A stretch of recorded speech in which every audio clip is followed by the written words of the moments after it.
सदाशिव के चरणों में नारद का प्रणाम।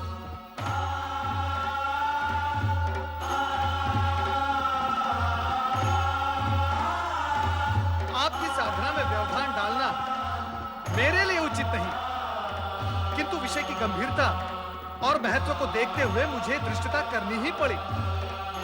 देवर्षि, जब आप स्वयं कह रहे हैं कि विषय महत्वपूर्ण और गंभीर है, तो आपने जो किया वो धृष्टता कैसे? अपने आने का मंतव्य बताइए। प्रभु, दक्षपुत्री देवी सती अत्यधिक व्याकुल और पीड़ित हैं। मुझसे उनकी ये दशा देखी नहीं गई और मैं आपके चरणों में चला आया। उनकी पीड़ा का कारण? नारायण नारायण, ये सर्वविदित है कि आप ही नटराज हैं, किंतु हे महेश्वर, नाट्य विद्या के प्रदर्शन के लिए यह समय उचित नहीं है। सब कुछ जानते हुए भी आपका अनभिज्ञ होने का नाटक देवी सती के कष्ट में और भी वृद्धि करेगा। आप तत्काल यह बताने की कृपा करें कि देवी सती और आपके विवाह के बीच भ्राता दक्ष का विरोध रूपी विघ्न जो आ रहा है, उसे विफल कैसे किया जाए? उसका उपाय क्या है? किसी भी प्रकार की दुविधा की स्थिति में नंदाव्रती कन्याओं की कामना पूर्ति का सर्वोत्तम उपाय है। हे देवऋषि, अब ये मत पूछ बैठेगा कि नंदाव्रत क्या है। हे देवेश्वर, आश्चर्य है, सृष्टि का भार स्वयं पर लिए हुए भी आप विनोदपूर्ण वार्तालाप कैसे कर लेते हैं? नारायण नारायण। देवी सती की आराधना का परिणाम क्या निकलेगा, यह जानना मेरे लिए तो असंभव है, किंतु हे महेश्वर, आपकी लीला आप ही जाने।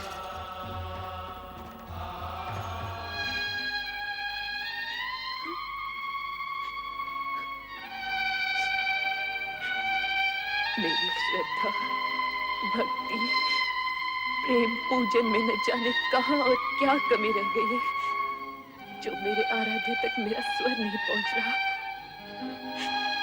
वह इस पीड़ा को नहीं समझ पा रहा जो अपने आराध्य से अलग होते हुए होती है। सती, धैर्य रखो सती। तुम्हारी प्रेम में तपस्या निरर्थक नहीं जाएगी। तुम्हारे स्वामी आएंगे, अवश्य आएंगे। ये सत्य कहती है पुत्री, तुम्हारे मन कामेश्वर अवश्य आएंगे, किंतु तभी जिस पल विधाता ने उनका आना निश्चित किया होगा। तो फिर मिलन की उस पल की प्रतीक्षा में मैं तब तक यहाँ बैठी रहूंगी जब तक मेरे स्वामी आकर मुझे स्वीकार न कर ले। पुत्री, ये बालोचित हट तुम्हें शोभा नहीं देती। चलो घर चलें। माते, आप तो स्वयं स्त्री हैं, किसी की पत्नी भी है। आप भी मेरी विरह जनित व्याकुलता को नहीं समझ पा रही। समझती हूँ पुत्री, किंतु तेरे पिता का क्रोध मुझे भयभीत कर रहा है। किसी अमंगल की कल्पना मुझे आतंकित कर रही है। ये हर उचित नहीं पुत्री, घर चल। नहीं माते। नारायण नारायण। प्रणाम देवर्षि। मंगल हो देवियों, मंगल हो। देवी सती, आपके लिए देवाधिदेव भोलेनाथ शिवशंकर का एक संदेश है। शीघ्र सुनाइए देवर्षि। आपके और उनके विवाह के बीच जो बाधाएं आ रही हैं, उनके लिए नंदाव्रत करना आपके लिए उत्तम रहेगा। नंदाव्रत? हाँ, मनचाहा पति पाने की दिशा में नंदाव्रत एक सिद्ध उपाय है। यही महेश्वर का कथन है। देवियों, चाहे तो आप भी इसका प्रयोग कर सकती हैं। नारायण नारायण। शीघ्र बताइए देवर्षि, इस व्रत को करने का विधि विधान क्या है? तुम लोगों को ठिठोली सुन रही है और मेरे यहाँ प्राण जा रहे हैं। माते, कृपया आप घर के लिए प्रस्थान करें और इन नटखट बहनों को भी अपने संग ले जाएं। किंतु हमें भी तो व्रत की विधि सीखनी है ना माते। हाँ, हमें भी सीखनी है माते। जैसे तुम्हारी इच्छा पुत्री। कल्याण हो। शीघ्र बताइए देवर्षि, व्रत की विधि क्या है? बताइए देवर्षि। नारायण नारायण। व्रत की बात शांतिपूर्वक सुननी होगी। देवियों, इतनी उतावली मत करो। मैं आपको व्रत की विधि अवश्य बताऊंगा, परंतु आप सबको मेरी एक बात माननी होगी।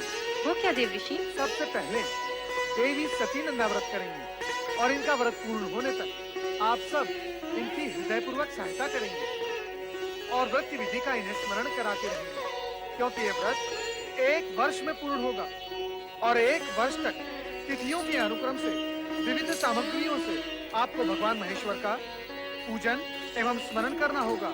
जागरण के साथ साथ उपवास भी करना होगा। अन्य विधियां आपकी बहनों को मैं अवगत करवा दूंगा, ये आपको स्मरण कराती रहेंगी।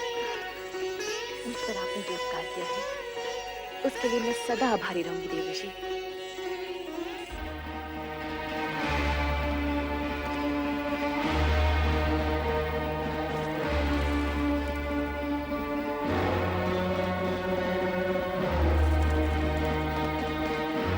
सुलेखा, सुलेखा, जी महाराज। तुम्हारी स्वामी कहाँ गई हैं? वो नदी स्नान को गई है महाराज। नदी स्नान? वो भी इस कुबेला में? नहीं नहीं, कदाचित वे राजकुमारी सती के साथ हैं। वो तो वहाँ नित्य जाती ही है ना। स्वामी ने आ गए महाराज। ठीक है, तुम जा सकती हो। महारानी, सती कहाँ है? वो अपनी बहनों के साथ संध्या भ्रमण के लिए गई है। संध्या भ्रमण? हाँ। या नदी भ्रमण? हम सभी नदी तट पर थे, मैं, सती और उसकी बहनें। परंतु महारानी, मेरी अन्य पुत्रियां और तुम तो आ गई हो। सती को अकेली कहाँ छोड़ आई? मैं जानता हूँ महारानी कि सती वहाँ क्या कर रही होगी। वो वहाँ शिव नाम के खिलौने बनाकर उनके साथ खेल रही होगी। स्वामी, ऐसी बातें मुख पर ना लाइए। शिव के प्रति सती की भावना को खेल ना कहिए। महारानी, ये माना कि सती की आयु अभी उचित अनुचित का भेद करना नहीं जानती, परंतु तुम उसे प्रोत्साहन दे रही हो। तुम उसे जानबूझकर ऐसी दिशा की ओर जाने की अनुमति दे रही हो जहां दुख ही दुख है, कांटे ही कांटे हैं। स्वामी, यदि आप उसके पिता हैं, तो मैं उसकी माता हूँ। मैंने 9 महीने उसे गर्भ में रखा है, पालन पोषण करके बड़ा किया है। क्या मैं अपनी पुत्री को सुखी देखना नहीं चाहती? महारानी, यदि ऐसा होता तो तुम स्वप्न में भी अपनी पुत्री के लिए ऐसे पति के विषय में ना सोचती जो गृहस्थ धर्म का पालन करना ही नहीं जानता, जो पर्वत श्रृंखलाओं पर बैठा भभूति रमाए बागंबर लपेटे अपने भयंकर गणों के साथ योगियों जैसा जीवन व्यतीत कर रहा हो। ठीक है महारानी, ठीक है। मैं अभी इसी समय सती को बलपूर्वक यहाँ ले आता हूँ। नहीं स्वामी, नहीं। मैं आपसे हाथ जोड़कर विनती करती हूँ, विधाता के लिखे को चुनौती मत दीजिए। सती की साधना भंग करके पाप के भागी मत बनिए। आपका ये एकमात्र पाप आपके जीवन भर के पुण्यों का फल आपसे छीन लेगा। आप चिंता छोड़िए स्वामी, और परिस्थितियों की नौका को समय की धारा में छोड़कर निश्चिंत हो जाइए और सती को उसकी आराधना करने दीजिए। स्वामी, सती को उसकी आराधना करने दीजिए।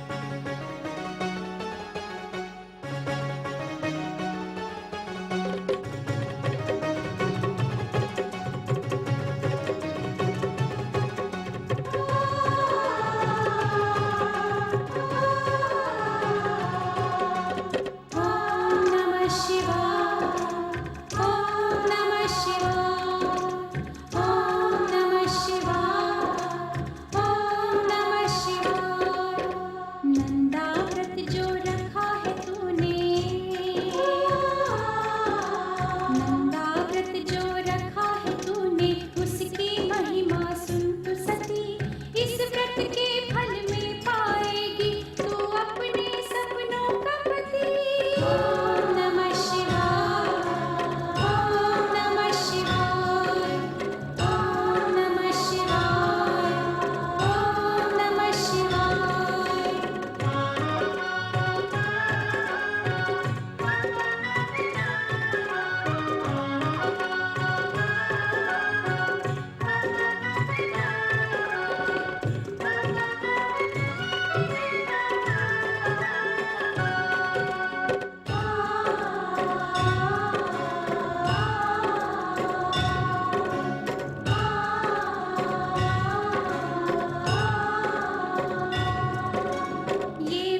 सती,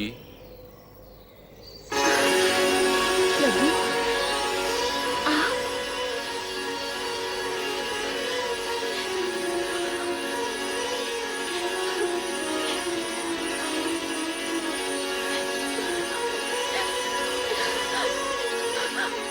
स्वामी, स्वामी, मैं आपके दर्शन पाके धन्य हुई स्वामी।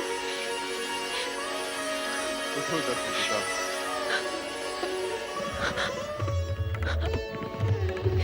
समर्पण एवं निष्ठा भाव से किए गए तुम्हारे व्रत से हम प्रसन्न हुए। कहो दक्ष नंदिनी, किस प्रयोजन से तुमने इस कठोर व्रत का पालन किया? कहो अपनी मनोकामना। तुम अभीष्ट वर की अधिकारिणी हो। मुझे अभीष्ट वर प्राप्त होगा ना भगवान? अवश्य होगा। कहो दक्ष पुत्री, क्या इच्छा है? हे सर्वज्ञ सर्वव्यापी का अंतर्यामी, मेरे मन का सज्ञान से छिपा नहीं। मैंने बाल्यकाल से पति रूप में आप ही की कामना की है। इसके अतिरिक्त और कुछ भी इच्छित नहीं है भगवान। तथास्तु। सती, तुम्हारा और हमारा अभीष्ट भिन्न नहीं है। तुम्हारा अर्धांगिनी रूप ही जगत के लिए कल्याणकारी होगा। मैं धन्य हो गई प्रभु, मैं धन्य हो गई।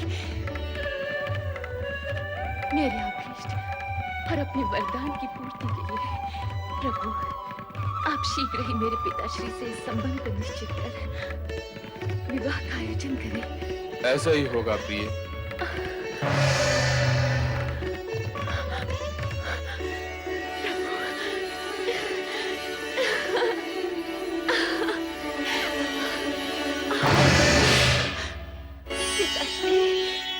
पिताश्री, मेरा व्रत सफल हो गया। पिताश्री, मेरी तपस्या सार्थक हुई।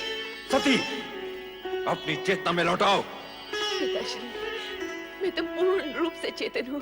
मेरी साधना की सफलता ने तो मुझे और चेतन कर दिया है, मुझे और चेतन कर दिया है पिताश्री। सती, प्रलाप बंद करो। अब तो आलाप आरंभ हुआ है पिताश्री।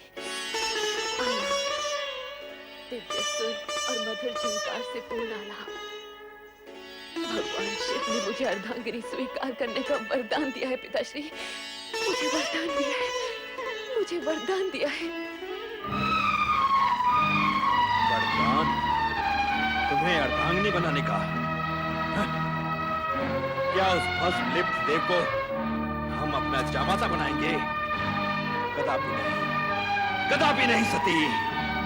हम ये वरदान फलित नहीं होने देंगे, नहीं होने देंगे।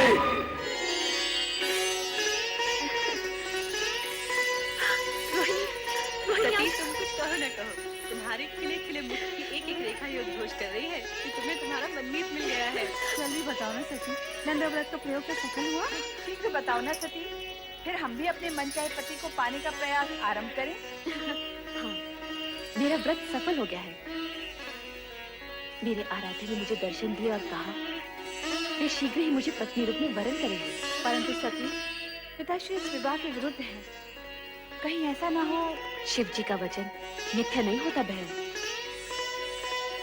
जब संपूर्ण ब्रह्मांड उन्हें सत्यम शिवम सुंदरम के रूप में मानता है, तब उनके मुख से निकले वचन असत्य हो ही नहीं सकते।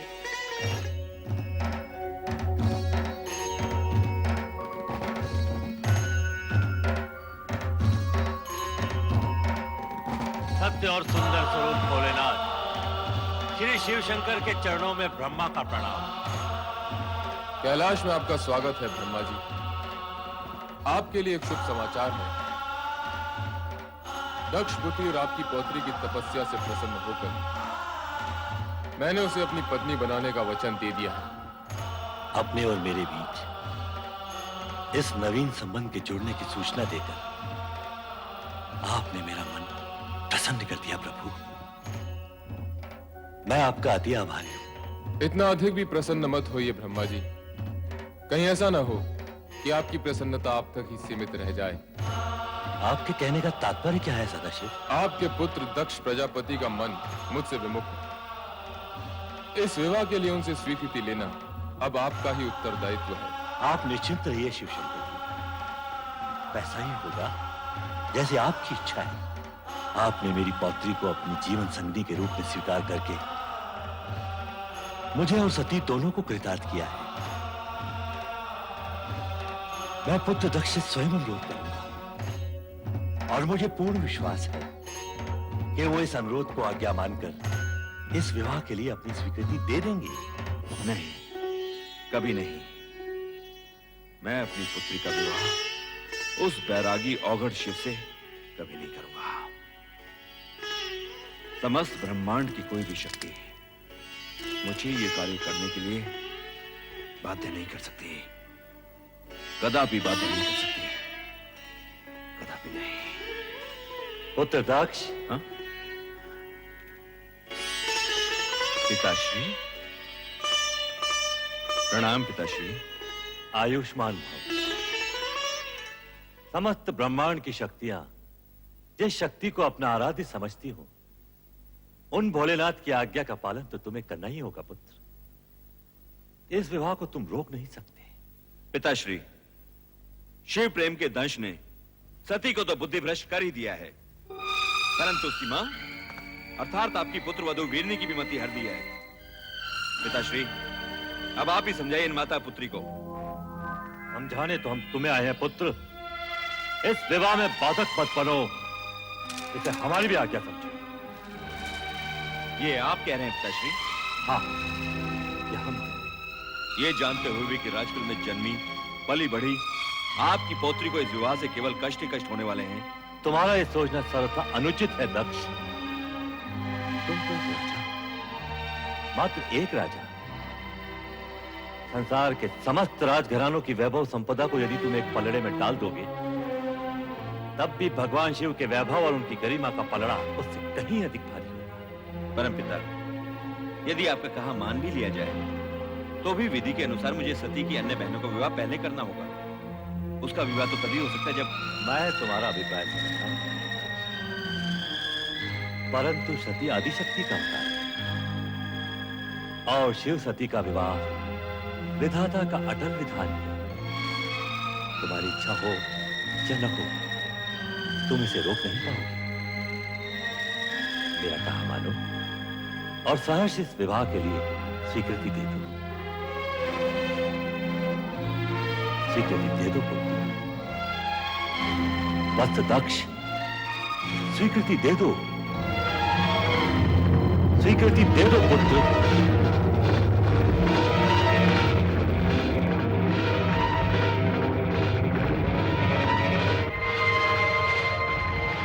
जैसी आपकी आज्ञा पिताश्री। सदा सुखी रहो पुत्र। और सर्वप्रथम ये शुभ समाचार हमारी पुत्रवधू और पौत्रियों तक पहुंचा दो, जिससे उनके अशांत हृदय को शांति मिले। शांति और धैर्य ही नारी के आभूषण है। इस तरह विचलित मत हो सती, सब ठीक हो जाएगा। नहीं माते, मेरा मन अत्यंत व्यथित है। मेरी व्यग्रता चिंता बनकर मेरे मन को खाए जा रही है। अरे सती, यूं उलट कर क्यों खड़े हो? नाचो गाओ, मोद बनाओ। पिताश्री ने तुम्हारी मन की इच्छा को स्वीकृति दे दी है और भगवान शंकर से तुम्हारे विवाह की घोषणा भी कर दी है। हाँ।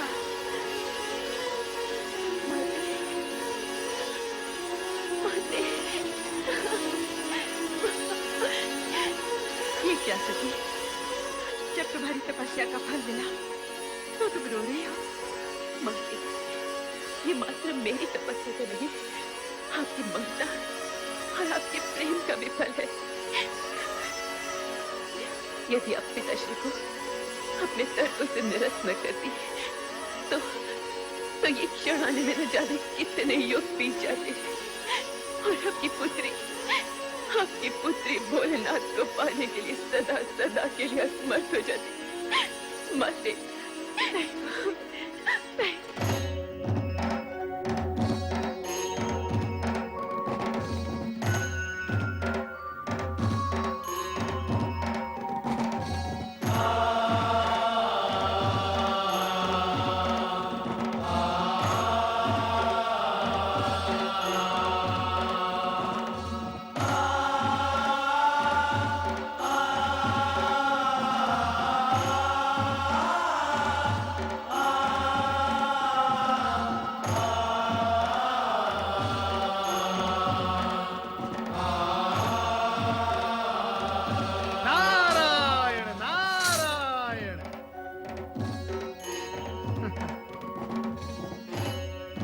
महादेव, क्या हुआ? ये गौर वर्ण पर शॉर्ट सी किशोरियों जैसी लालिमा कहां से आ गई? महेश्वर, कहीं आपने अपने अंतर्मन में देवी सती को तो नहीं छुपा रखा? नारायण नारायण।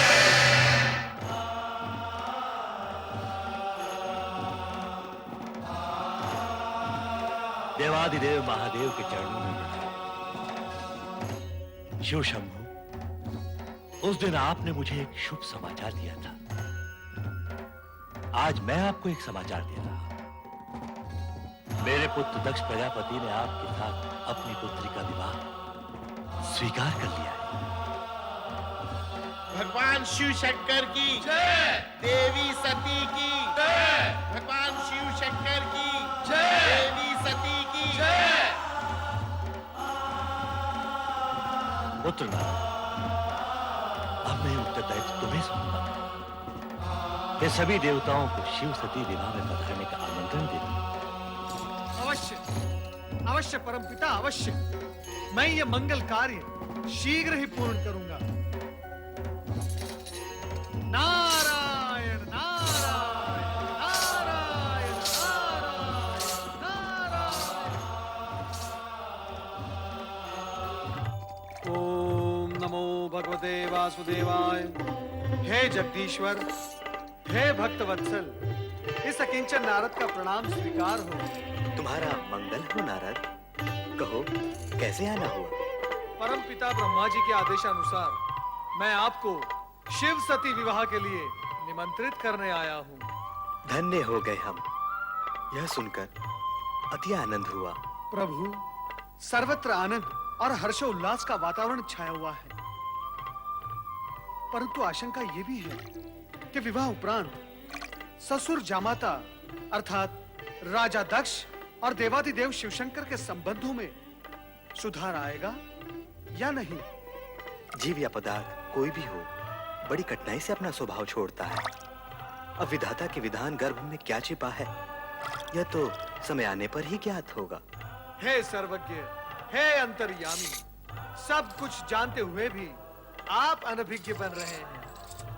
यदि मैं आपसे पूछूं, इस शेष शैया पर देवी महालक्ष्मी कब विराजेंगी, तो क्या तब भी आप यही कहेंगे? विधाता जाने। नारद, सत्य तो यह है कि घटनाक्रम में कुछ नवीन मोड़ आने वाले हैं। उनके बाद ही देवी लक्ष्मी का आगमन संभव है। इस समय का घटनाक्रम ये कहता है कि हम शिव सती, पुरुष और प्रकृति के अद्भुत मिलन का आनंद मनाएं। नारायण नारायण।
मैं अपनी पुत्री को वधू वेश में देखकर आ रही हूँ।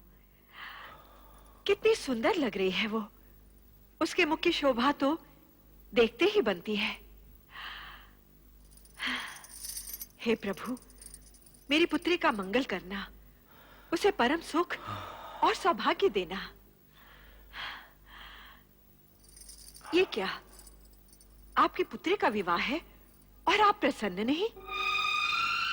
नहीं, कदापि नहीं। क्योंकि जो कुछ हो रहा है वो तुम्हारी और पिताश्री की इच्छा से हो रहा है। और मैं जानता हूं कि सती के मुख पर आज जो आभा है वो कल धूमिल पड़ी जाने वाली है। हमारी पुत्री को इस विवाह से केवल दुख और निराशा ही मिलने वाली है। ऐसे अशुभ वचन न बोलिए स्वामी। प्रभु से प्रार्थना कीजिए, हमारी पुत्री सदा सुखी और सौभाग्यवती रहे, उसका जीवन मंगलमय हो।